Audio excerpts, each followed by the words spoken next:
ಓಂ ಗಣಾನಾಂ ತ್ವಾ ಗಣಪತಿಂ ಹವಾಮಹೇ ಕವಿಂ ಕವೀನಾಮುಪಮಶ್ರವಸ್ತಮಂ ಜ್ಯೇಷ್ಠರಾಜಂ ಬ್ರಹ್ಮಣಾಂ ಬ್ರಹ್ಮಣಸ್ಪತ್ ಆನಶೃಣ್ವನ್ನೋತಿಭಿಃ ಸೇದಸಾದನಂ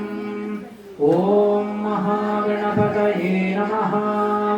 प्रणो देवी सरस्वती वाजेभिर्वाजिनीवती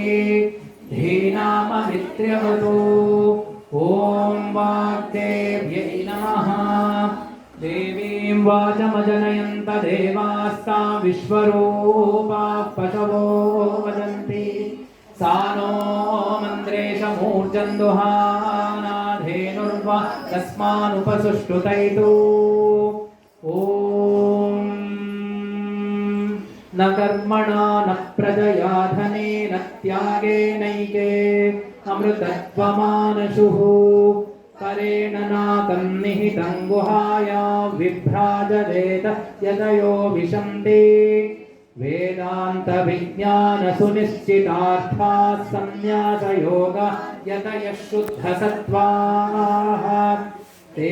ब्रह्मलोके तु परान्तकाले परामृता परिमुच्यन्ते सर्वे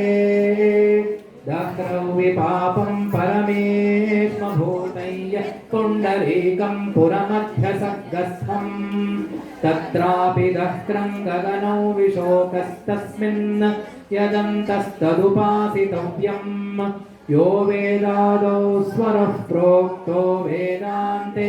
प्रतिष्ठितः तस्य प्रकृतिलीनस्य यः परः स महेश्वरः दीर्घतमा मामतेयो जुजुर्वां दशमे युगे अपामर्थै यतीनां ब्रह्मा भवति सारथिः हंसाय विद्महे परमहंसाय धीमहि तन्नो हंसः प्रचोदयात् सच्चिदानन्दाय विद्महे पूर्णबोधाय धीमहि तन्नः सद्गुरुः प्रचोदयात् सद्गुरुचरणारविन्दयोः समर्पयामि ಎಲ್ಲ ನಮ್ಮ ಸದ್ಗುರುಗಳಿಗೆ ನಮಸ್ಕಾರ ಮಾಡಬೇಡ ಯಾರ್ಯಾರು ನಮಗೆ ಇದುವರೆಗೂ ಪಾಠ ಹೇಳ್ಕೊಟ್ಟಿದ್ದಾರೋ ಎಲ್ಲ ಗುರುಗಳಿಗೆ ನಮಸ್ಕಾರ ಹಾಗೆ ಓಂ ಮಾತೃಭ್ಯೋ ನಮಃ ನಮ್ಮೆಲ್ಲ ತಾಯಂದ್ರಿಗೆ ಇಲ್ಲಿಂದಲೇ ನಮಸ್ಕಾರ ಪಿತೃಭ್ಯೋ ನಮಃ ತಂದೆಯರಿಗೆ ನಮಸ್ಕಾರ ಆಚಾರ್ಯೇಭ್ಯೋ ನಮಃ ಆಮೇಲೆ ಇಲ್ಲಿ ಬಂದಿರತಕ್ಕಂತಹ ಎಲ್ಲ ಅತಿಥಿ ದೇವತಾಭ್ಯೋ ನಮಃ ಇಂದು ವಿಶೇಷವಾಗಿ ದೇವಿಯ ಆರಾಧನೆ ನಡೀತಾ ಇರೋದ್ರಿಂದ ಮೊದಲು ನಾವು ದುರ್ಗಾ ಸೂಕ್ತ ಹೇಳ್ತೀವಿ ಆಮೇಲೆ